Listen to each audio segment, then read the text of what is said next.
So I was congratulating each one of you for making it to the level of manager and beyond. I am confident, I'm convinced that the person seated on your chair is not just a director in waiting, but Sapphire Ruby president. How many of us have a strong belief and conviction within their hearts that you are the next director? Our managers, please. Mhm. If you believe so, don't just raise your hand or say I, just type there because I believe in the power of the tongue. I am the next director. I am excited to see those responses and you know confessions. I'm the next director. As long as you're not a director, you can make that conviction. But please, if you're not convinced in your heart that you are the next director, please don't type it. Thank you. Thank you. So let that stick in your heart and your mind. And every time you feel like I'm not motivated, I'm not excited, things are not really working out, shout those ones. I am the next director, and you get back to track. Speak in a way that you will crush the inner voice that tells you otherwise. That's how you make sure you win easily. You disempower or you weaken the negative voice within or even from without. So I love those confessions. I am the next director. For majority of us, we are believing that. So I was saying from where I sit, I am 100% convinced that you are becoming one. But then let's also agree that you cannot become or you cannot achieve the results you want, different results, by remaining who you have always been and doing what you have always done. So the next thing that should come into your mind is, what do I need to do differently? Because it might be you are doing the right thing, but you need to do it in a different way. What do I need to do more? And how do I strategize for the director step? So much of the things we'll be discussing here are geared towards helping you to make it to director and beyond. As per the agenda that I had shared, I will go ahead and discuss the things that were in that agenda. But as I've said, this is just the first meeting of this kind.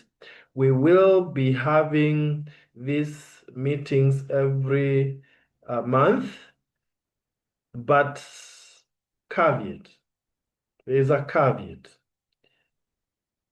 We will be inviting only qualifying managers to our manager trainings. Qualifying means confirming at your title. And that will be the last line that I'll be looking at here. Because that will really show that you are really pushing and doing all what it takes to make sure that you are building the business. So, fortunately, it's easy. In a full month, it's easy to qualify at your title as a manager, but we'll look at that as the last slide. So we'll communicate early enough the next manager's school on our wall. Sorry, today we communicated late, but those who attended yesterday night's meeting, I had already indicated that we'd have this, so it was just a question of the poster. If you miss trainings on Tuesdays, you miss out on some of these communications. So allow me to quickly go on and share my slides. Isn't this exciting and wonderful to engage with the next group of directors? Oh my. By the way, I feel like I'm just talking to directors today. I'm feeling good. It feels nice to talk to all these directors. So, managers training. What was the first thing in the agenda that we wanted to look at? Common concepts, the key concepts that as a manager you need to master. Not just hearing about them or having an idea about them, but mastering, literally mastering, so that you can even train and you are seen to be achieving what we are talking about here. So if we say you should do X, Y, Z, you confirm that you've mastered it by doing it. And the first thing, the first concept that I want us to look at is consistency versus convenience. I've just mentioned the issue of qualifying at your title. Consistency versus convenience.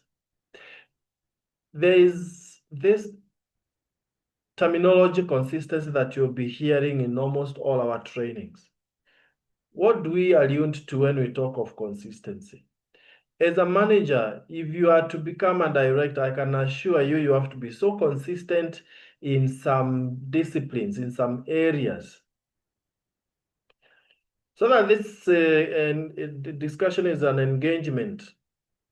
What are some of the things that you think you need to do consistently in our business? What are some of the things that you should be doing very consistently? Mention any on the chat that you think you really must be very consistent. If possible, do every day. If not every day, every week. But what are some of the things that you really must be very consistent in? You don't just do when you feel like doing. Because convenience, on the other hand, means you are intermittent. You do them when it's favorable, you don't do them when it's challenging. Yes, Gaira talks of 100 points. So that's not every day, but every month. You have to be very consistent. My goodness, there is no enough time to talk about the importance of doing 100 personal points every single month. I dare say, as a manager, fail in everything else, but not in personal points.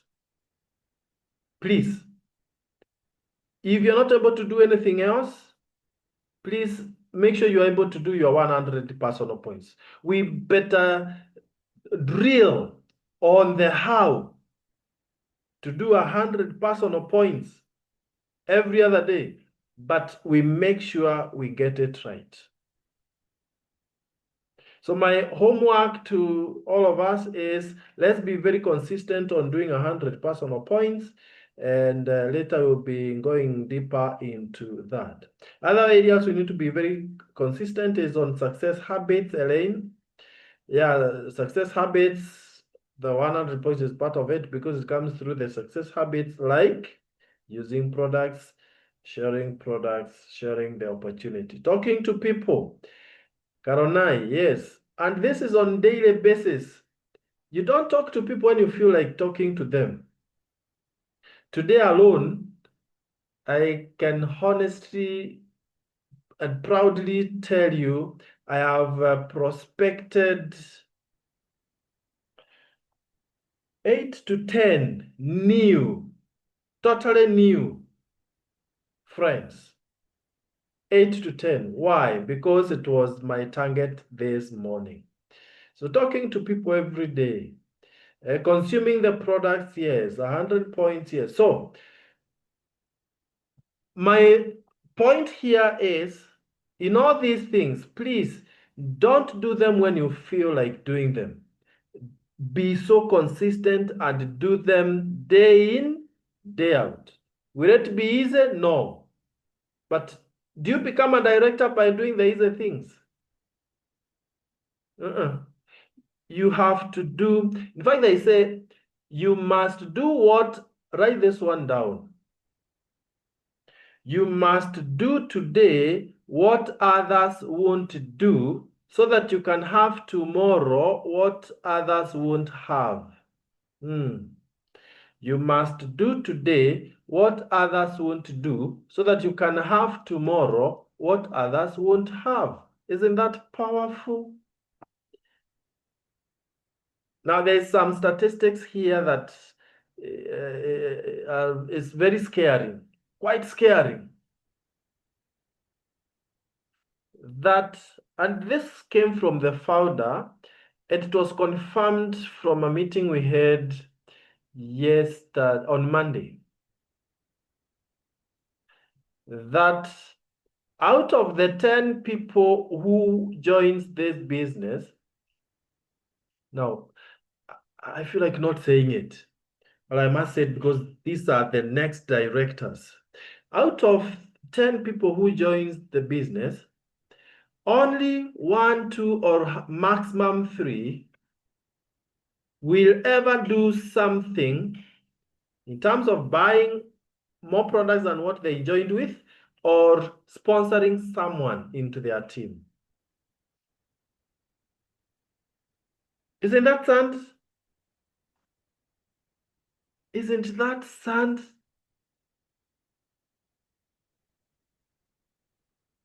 No, isn't it shameful? I don't want to shout on that. Isn't it shameful? That the same thing that everybody should do every day, every month, only 1, 2, or 3 will ever do it once. Very sad. My prayer is for all of us here. None of us will ever find themselves in that group of the majority who don't build the business, because we join this business to build it. Now, let me not belabor that so much, but please, even if you forget everything else, remember that. Be very consistent in the success habits. Let's look at the second concept. And this is very critical for managers. Initial underpayment versus final overpayment. Underpayment versus overpayment.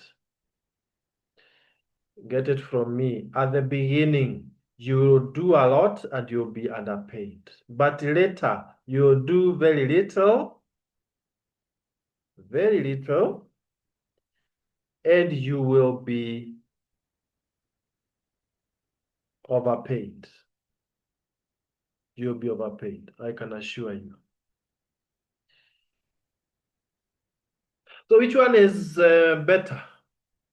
Where you are, like, employment, you see, you are employed and you're earning some salary, then very minimal increments, and forever you will just be paid just enough to keep you going. Just enough. Why not a situation where you are underpaid at the beginning, but as you work hard, you get to a point of breaking even, and thereafter you are overpaid? Let me illustrate this with myself. When I was a manager, how much money was I earning? 2,000 shillings. The following month, and I was so consistent in building the business and doing it wholeheartedly, I was all sold out into the business, and they could afford to pay me only 5,252 the second month. But about 2 years, 11 months into the business, by doing just 100 personal points, as you know, I was earning way beyond 500,000. So as a manager, you have to look at it from that perspective, that today I'm overworked and underpaid. But that is the normal process.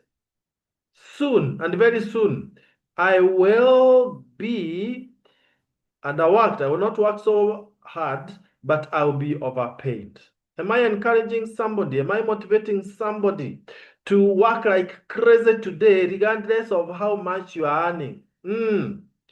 If it were in a church, I would demand for amen on the chat. Yes, thank you. Yes, thank you. And by the way, I'm not telling you this just to motivate you and excite you. It is the reality. So have that in mind. So let me not see a manager who is dragging their feet because they got 800 Kenya shillings bonus. After working so hard, they even took a leave from their workplace to work out this business. Mary Bochi, you take a leave just to focus on this business morning to evening for a whole week, for a whole 2-3 weeks, and then they pay you. Mary Boshi is not a manager, is an executive manager. So let's say they pay you 30,000 when you expected 500,000 because of the way you worked so hard. That is very normal, very okay. Don't pull your lips down.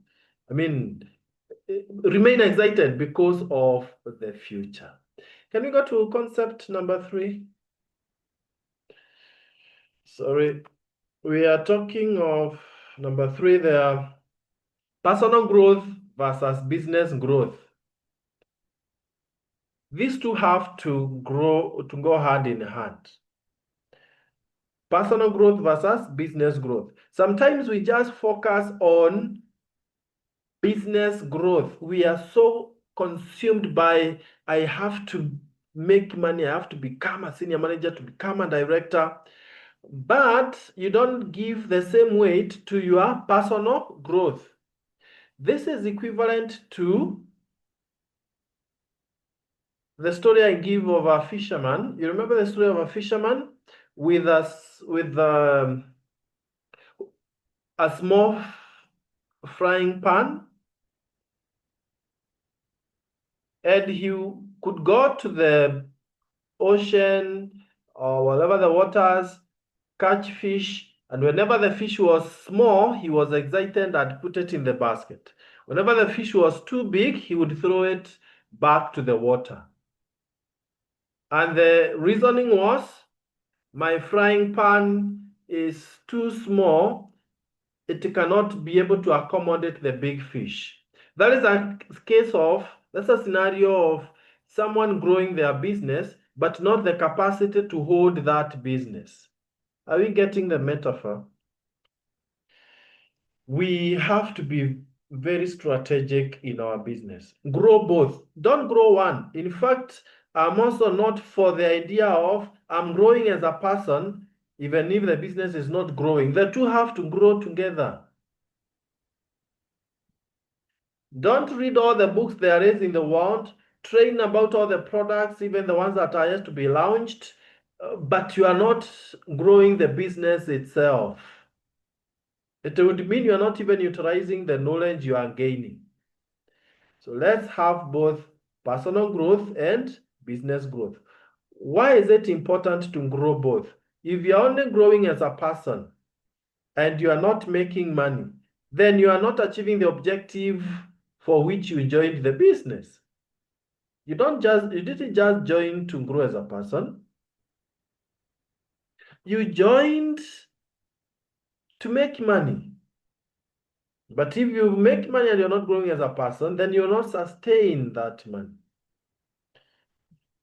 Very, very important concepts there.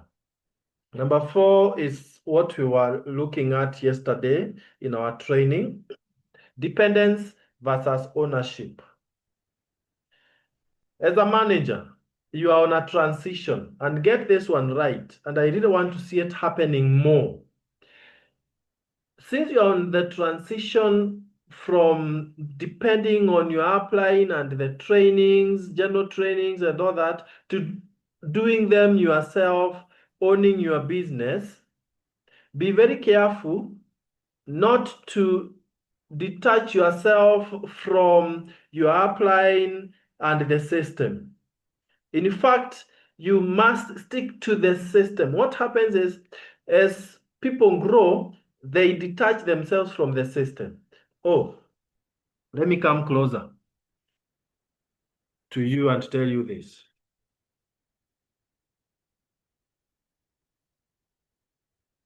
You have to work with the system regardless of your age in the business. Never be deceived. If you try to invent a new system See, someone saying there is nothing in Ecclesiastes, there is nothing new in this world. So if you want to crash your business, try to bring in new foreign concepts, not proven, not tested. Yet, as a superstars team, we already have a clear system. For instance, think of the 10-80-10 system. Who can tell me on the chart what that means? 10-80-10. What does that stand for? 10-80-10 on the system. In our system on the chart. What does that mean? 10-80-10. I'm checking on the chart to see who has an idea. 10-80-10. No one?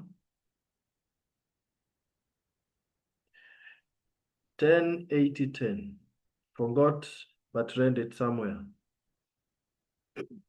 It's part of our system where we say you must focus 10% of your time, energy, everything on using the products and sharing products. So the proportion of all the activities that are geared towards the success habits of using and sharing products or personal points. You see, that is personal points. The two give you personal points. Then that contributes or is assigned 10%. So now I've given you the hint. What about 80%? 80% should go to, and what about the other 10%? I thought this one we all know. Let me check who has written something. Yes, Mary Bochi. 10% products, 80% sponsoring, and 10% training. Perfect. Thank you, Mary. Why do we recommend that? Because we want to build gigantic businesses. And remember, we've said don't just focus on what is easy, focus on what is very important. Yes. Very important. So now we are saying dependence. Depend on the system so that your work remains easy. Depend on your applying as far as advice is concerned and counsel and mentorship. But then own your business in a way that it's not your upline who is forcing you to do things, pushing you, so that we are not like a wheelbarrow. You see how a wheelbarrow works? You push it, it moves. You stop pushing it, it stops moving. We don't want that. So that is the other concept, which is very, very, very important. And the last concept I want to discuss is based on the formula we have just shared, the 10-80-10, and that is selling versus building a team. Selling versus building a team. Now, we don't want to do the conventional businesses that people do out there of buying, selling, buying, selling. Why? If that is the only business you are doing of buying and selling, then you'll only earn from profits. And that now makes it like the traditional business. But the nature of our business is where you want to be earning, even when you're not doing so much, but you're earning so much. Then who did the rest so that you can earn so much, yet you did only very little? It is the team that you have built. And we are not saying that people are working for you. No one is working for the other. Only that as you build a team that is working for themselves, for their business, you are also paid from what they are doing. So it's the system. So while selling is important so that you can make profits, while selling is important so that you can increase your personal points, you must balance with building a team. Did you know that without a team, the highest you can go is, who can guess? Assuming you don't have a single person in your team, what is the highest you can go in terms of the ranks? Manager, senior manager, director, emerald, sapphire, ruby. Wow. Let me again check on the charts. I see who has gotten it. Faith Gaira, director, almost there. Mildred, director, almost, but not exact. You can go a little bit higher than that. You'll never become a sapphire, but you can be recognized as an emerald director. We don't put a lot of emphasis between director and emerald director, but as early as now, it's important to know that if you are a director but your business is not stable, then you may never earn the title of emerald director. But if you have a very good customer base, you sell a lot, you can be able to get 4,000 points every other month. But did you know, even if you had 100,000 points, but you don't have a single director in your team, 100,000 points, but you don't have a single director in your team, then you can never become even a sapphire director, because sapphire director and above requires that you have directors in your team. So the number of directors in your team is what determines which step you make. So you can see the balance between selling and building a team. Are we okay up to that point? So that we can now move to the second item that we put in our agenda. Are we okay up to that point? Any question on the chat? At manager level, you want to not just have an idea about concepts, remember, but a good understanding. But also, what we are doing, it can also be looked at as a as a precursor to areas you need to really master very well. All right. If no question, no comments, then we can move on to this next one here. Leading teams effectively. This one, we are drawing it from what we've just said, the last point, that you must balance between selling and building a team. So you've built a team. How do you lead this team effectively? Because you can go as far as your team goes. Remember, I said, if you want to go very far, go alone.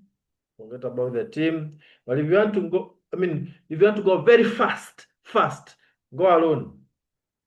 But if you want to go very far, go with others. Now, these others is the team.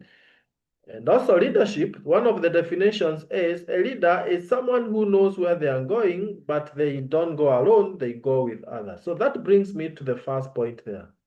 You must first lead yourself. You must know where you are going, understand the vision, because you are the vision carrier.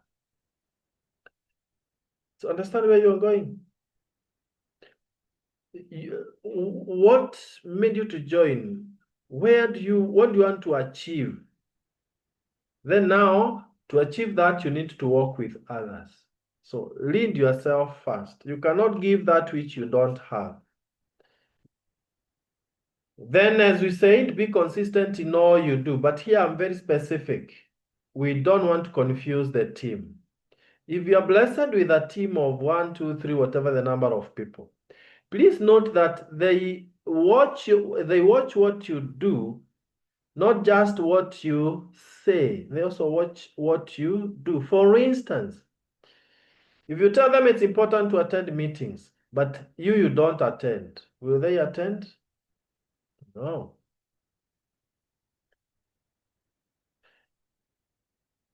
So if this was a physical meeting, I would have asked you to do what I tell you to do, and I would do it like a game, and it would come out so well. You tell people, touch your stomach, but you yourself, you are touching the hand. What do you think they will touch, stomach or the hand? Which one is likely to happen? You're telling people, touch your stomach, and that's what you are doing. Touch your stomach. What are they more likely to touch, stomach or hand?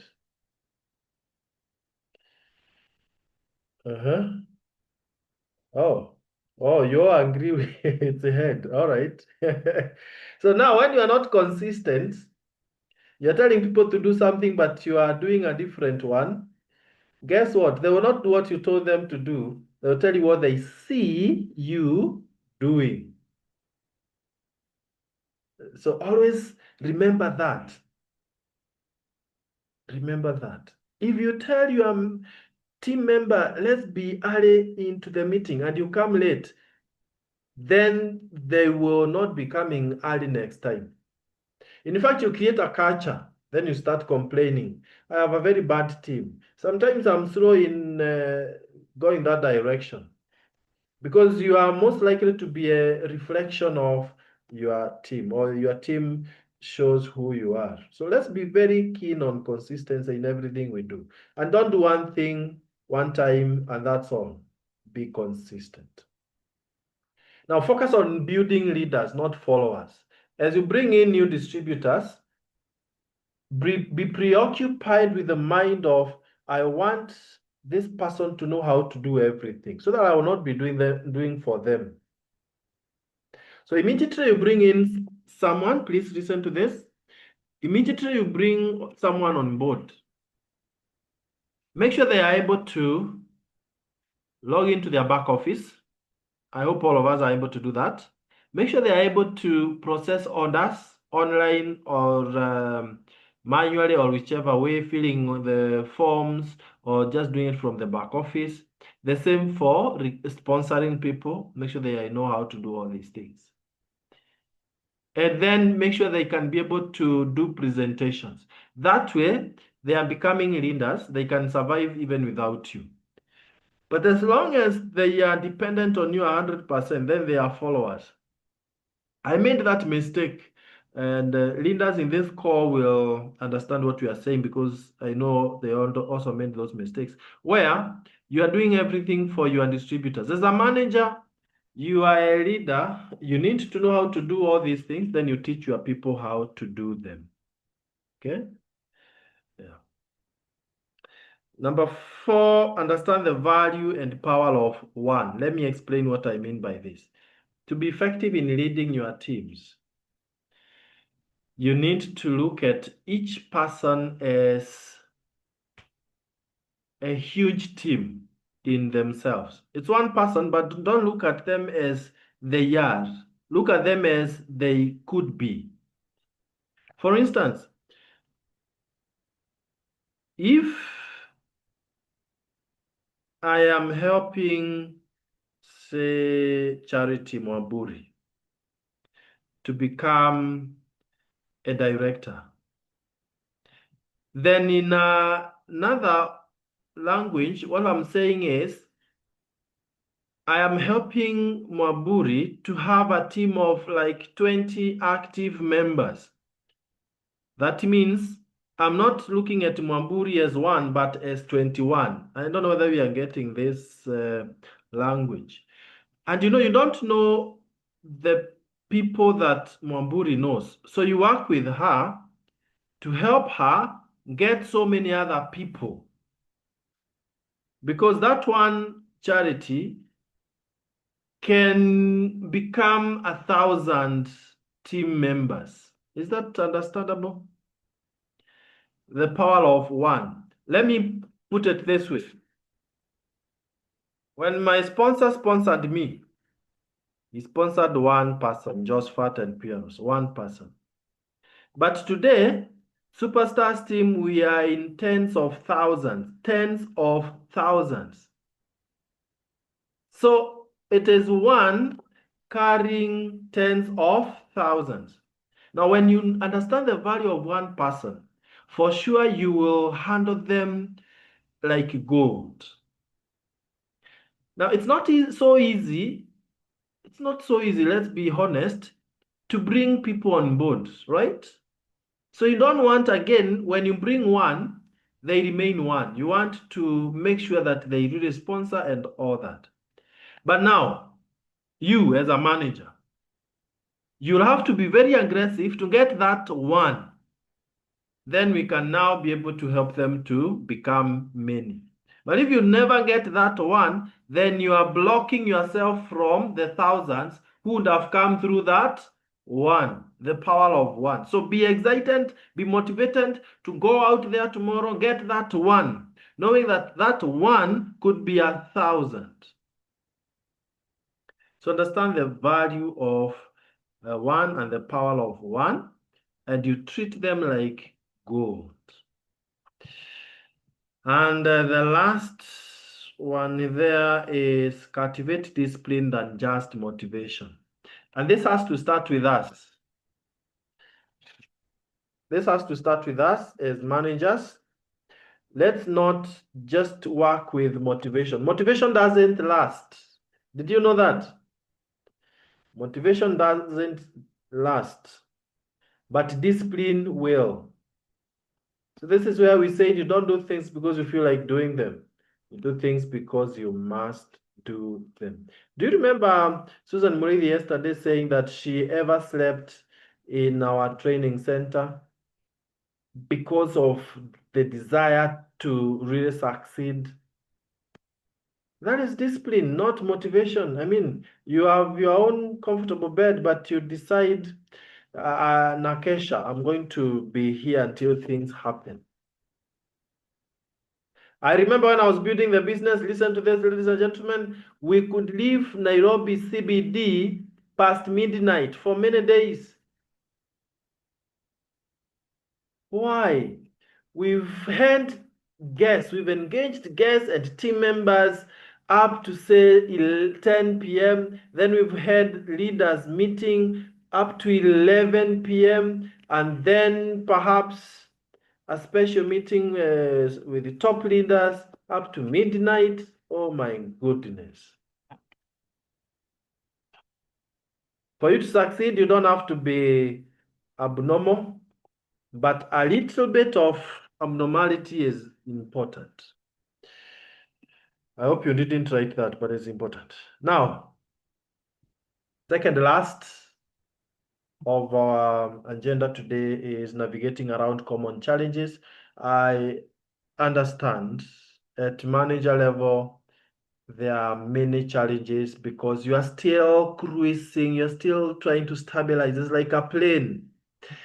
I love that analogy. A plane, when it's going up into the clouds, there is a lot of turbulence. It uses a lot of energy and fuel to go up until it stabilizes beyond the clouds. But you all know, after stabilizing, then it becomes so smooth. You can take your juices without any issues, cannot fall off because the plane is so stable, so smooth. Now, when you are a manager, you are still transitioning through those clouds. So it's sometimes shaking. But I have good news. There are ways to navigate around those common challenges. My first point here is always remember and use this mantra that there is no challenge that is unique to you. You're not the first one to encounter that challenge. When I joined the business, people told me, JOSPHAT, everyone in Nairobi has known this business. You cannot get people in Nairobi. Guess what? I got people in Nairobi. I built my business from distributor all the way to president before going out of Nairobi to get people out there. So that means it was a lie. And today I hear people say the same thing. There are no people in Nairobi. Everybody has known the business. So nothing has changed. Nothing will change. It is you to change. So challenge yourself that there is no challenge that is unique. And so if others have been able to succeed, I too will succeed. Number two, this is an interesting one.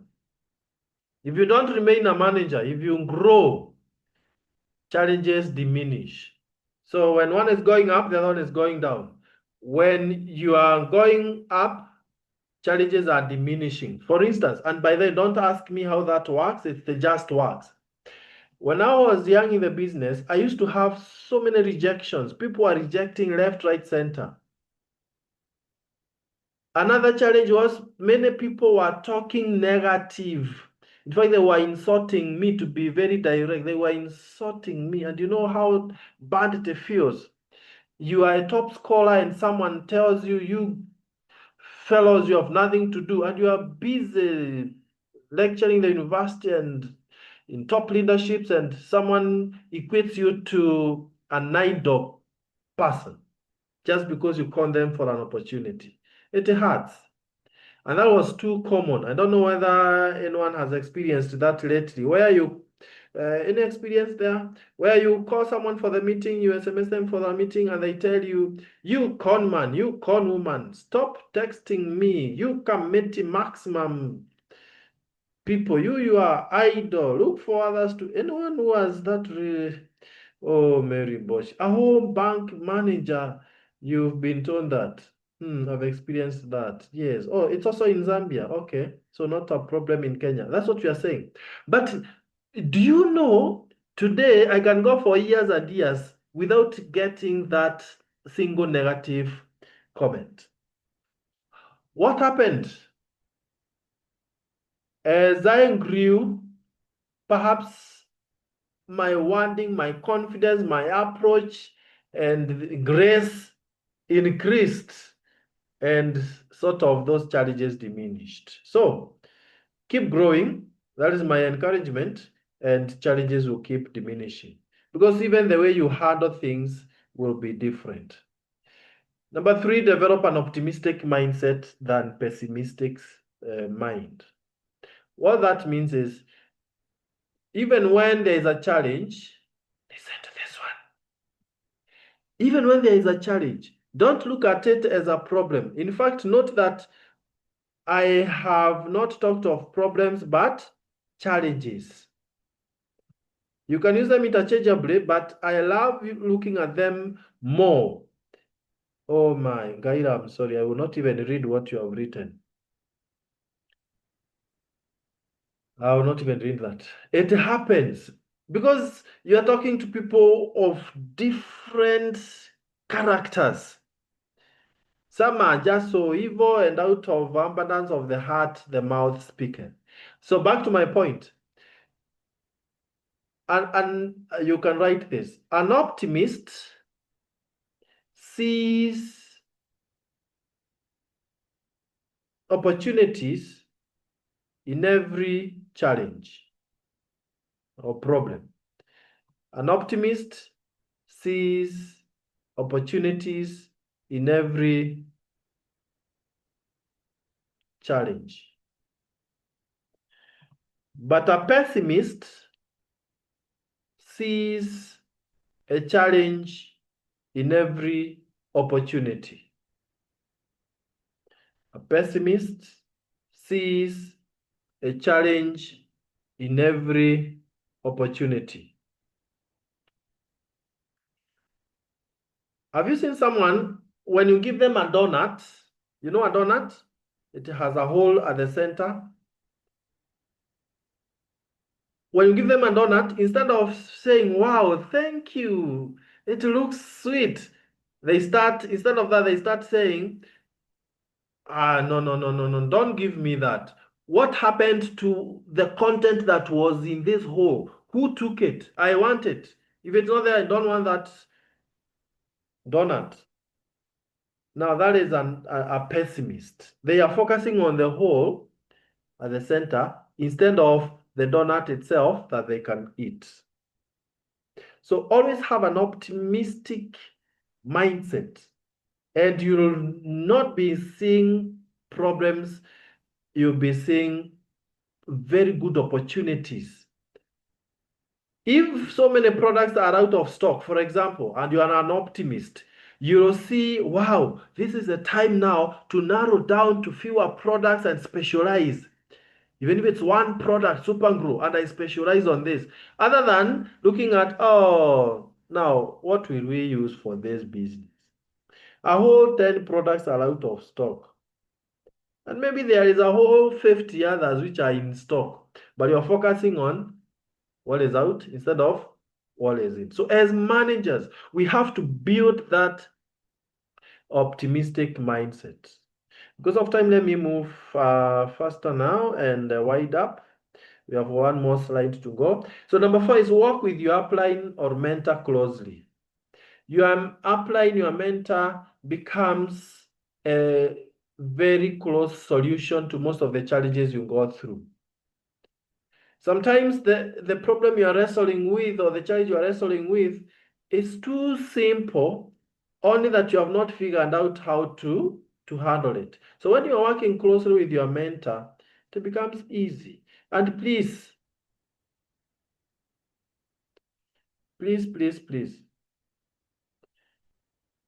don't destroy your relationship with your upline or your mentor.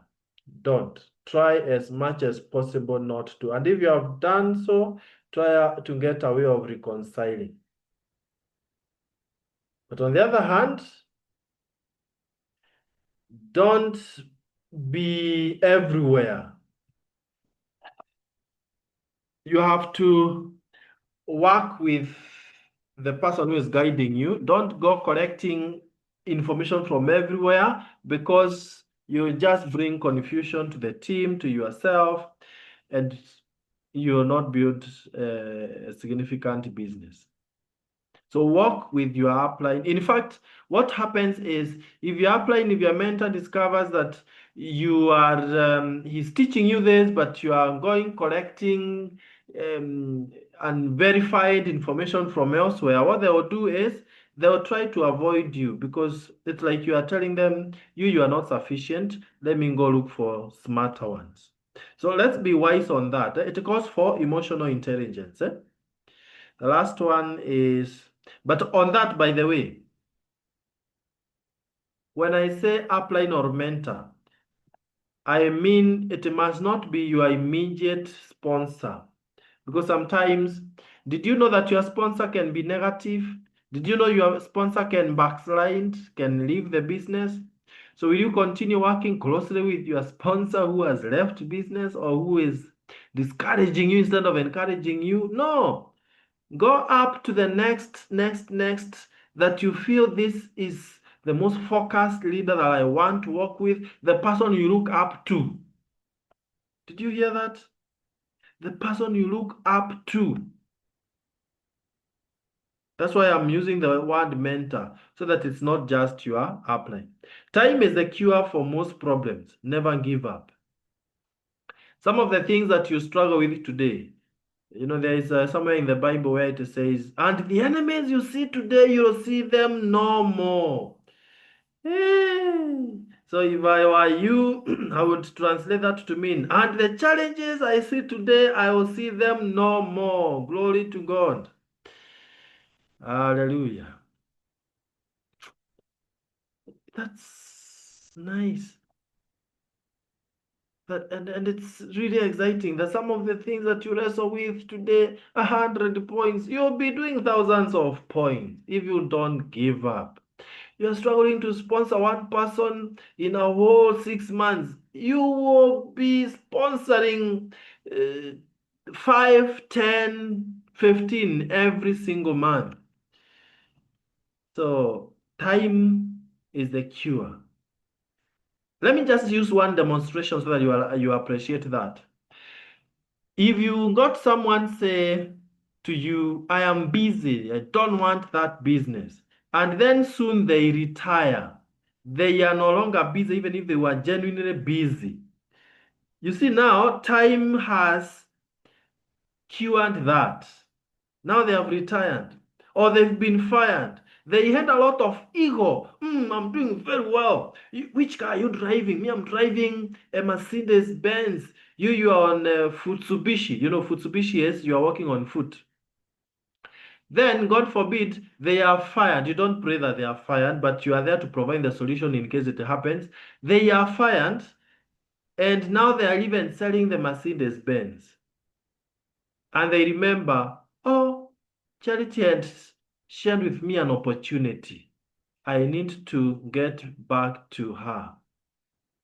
You see, that is how time cures most of these problems. Right? Wonderful.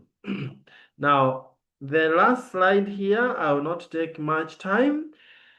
I'm following the script to the letter.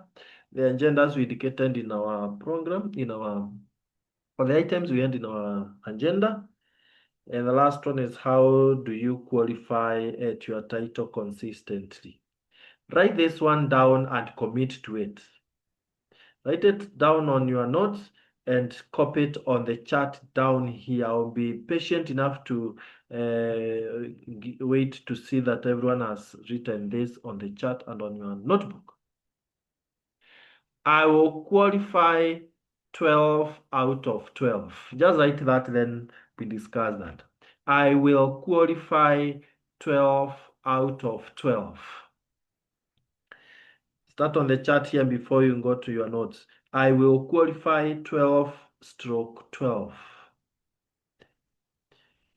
Let me see who are the first ones to write that. And as you do that, let me be explaining what that means. It's a commitment we are getting today as managers. Qualifying 12 out of 12 simply means, wow, thank you, Dorothy, thank you, Sarah, thank you, Wamba. What this means is, and by the way, this applies even for executives in the core, directors, whoever. Yeah, oh, I love these confessions. Now, and make sure you put it in your heart, because this will change the chemistry of your business for good. And I will take a roll call. I will record I will enlist all those who have attended this meeting, and I'll be so excited at the end of 12 months from today to see who will have achieved this. Qualifying 12 out of 12 simply means, if you are a manager, how many points should you have in a month to be saying you have qualified at manager title? It is 500 points. Thank you, Gaida. 500 points. So all the managers who are in this call, thank you, Priska. All the managers who are in this call, if you do 500 points with your team and minimum 100 points personal, but total 500 points, if you do that in this month of September, then we will say you have qualified in September. If you repeat the same next month, 500 points, you have qualified in October. In the November, if you do 1,000 points, you've stepped up to senior manager, but that automatically means you still qualified as a manager, the lower one. So we are saying 12 out of 12, that you are committing from today, from this month of September, you will never go below 500 points with your team.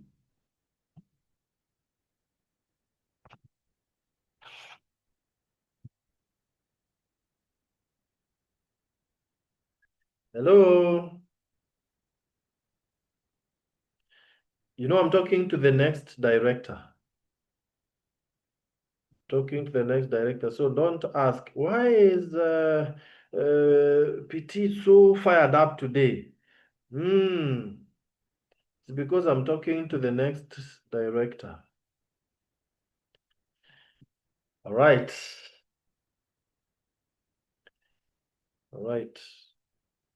So now let me take a few minutes to just share something here. That number one, you need to understand the expectation, which we have done. We have all understood what it means to qualify at our title, right? 500 points with group and 100 personal points. The 100 personal points is part of the 500 points with your group. Then build an initial momentum. If you want to do 12 out of 12, then you must build momentum now. You make sure that from today, 17th of September, you are going to put in all what is required for you to qualify by end of this month, to get the 500 points by end of the month. So if I were you, this is what I would do. First, Mary Bochi helped me to screenshot the attendance. Then you send it to me on WhatsApp. On participants, screenshot because I really want to work with these managers in this call very closely. So if I were you, this is what I would do. I would first check on how many personal points do I have. In Kenya, in East Africa, prices are being adjusted in the next few hours by Friday. So I would make sure before they are adjusted, I already have as high points as possible. If not the 500 personal, then 400. If not 400, 300, minimum 250. But at least to maximize your personal points this month, especially if you don't have a team. But then you quickly now go crazy in building the team. Go crazy. For instance, if you're in Nairobi, on Saturday we have a powerful, powerful session. Nairobians, are we there? On Saturday, we have a very powerful session. I'll personally be right there in Nairobi Market Mansion. So if I were you, I would spend like the whole day tomorrow just making calls for Saturday and make sure they are sitting by 12:45, and we do a powerful session and you sponsor 2, 3, 4 people in one go. Now that helps you to build the initial momentum that will carry you through the next couple of months. You understand the initial momentum? So you do massive things at the beginning of the month or at the initial stage so that now you create momentum with us. Because if you sponsored quite a number of people this month, next month, as you sponsor, they're also sponsoring. So the initial momentum helps you to keep going. Number 3, sponsor, don't work alone. Let's call a spade, not a big spoon. As long as you are alone, you will not qualify 12 out of 12. Do you know why? Supposing you got 500 personal points this month, you have qualified. But by end of next month, you might not have cleared all the products you bought. So you might not have the power, the ability to buy again products for 500 points. So you now start going down a bit on personal points. So if you didn't have a team to fill in the points, then you've missed out on qualifying as a manager 500 points. So sponsor, by all means, whatever it takes. As long as you employ ethical tactics, not unethical approaches and integrity. Number 4, let your distributors remain qualified. Now, this is what we mean. If you have 3 distributors in your team, hope you're following me on this. If you have 3 distributors in your team and they qualify as distributors, how many points are the 3 distributors giving you? Someone on the chat. As we wind up, especially those who have not said anything on the chat. You have 3 distributors and they are all qualified as distributors by end of September. How many points are the 3 distributors giving you? 300. Thank you, Jane Mongai. They are giving you 300 points. So now with the 300 points, that means you only need 200 personal points to qualify at your manager title. But supposing you have 3 distributors, but one did 10 points, the other one 30, the other one 50. You have 90 points from the 3 instead of 300. So again, now you start struggling. Yet it is not difficult for a distributor to qualify at their title as a distributor, 100 points. It's not difficult. By the way, it is not. It means there is a problem somewhere. It's not difficult.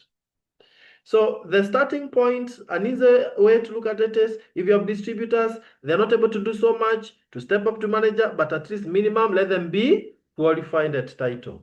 And number 5, the last one there is, build a customer base. Build a customer base. A customer base helps you to keep increasing your personal PV, because it means more people, you are buying products for more people out there. And to do that, make sure you are increasing you're using referral. Every customer should lead you to more customers. If you are using Supergrow to build your business, make sure that the excited customers are also bringing you friends, so that you are increasing your customer base. But as you increase your customer base, some of those customers can easily be converted to what? Distributors. So one will be feeding the other as we move on. I am aware that that was rigorous training and lengthy one, though I know it also seemed like a short one because we've condensed many very important items. But then I wish to stop at this and request for results. I request that if we have gotten value from the intensive training we've had, then let every single manager here qualify at title. Those who are senior managers, you can use the same concepts to make sure that you qualify at title and all that. Mary Bochi, I hope you screenshot because I've not seen you send to my WhatsApp. So we will be monitoring how we are doing, especially the 12 out of 12 that you have committed. And let's keep ourselves accountable. Ask your friend, did you qualify last month? Or are you working? No, that is not the best. So that we are proactive. As we move on towards the end of the month, ask them, are you about to qualify or have you already qualified? So that if they have not, they hurry up. But let's have it on our forehand that our number one target is to qualify at title. Okay. Yeah, so thank you so much and have a very, very lovely evening. I want to really appreciate all the managers who attended this meeting, and I look forward to celebrating your success next months, in the next coming months. I'm assuming that just before you drop off, please, before you drop off,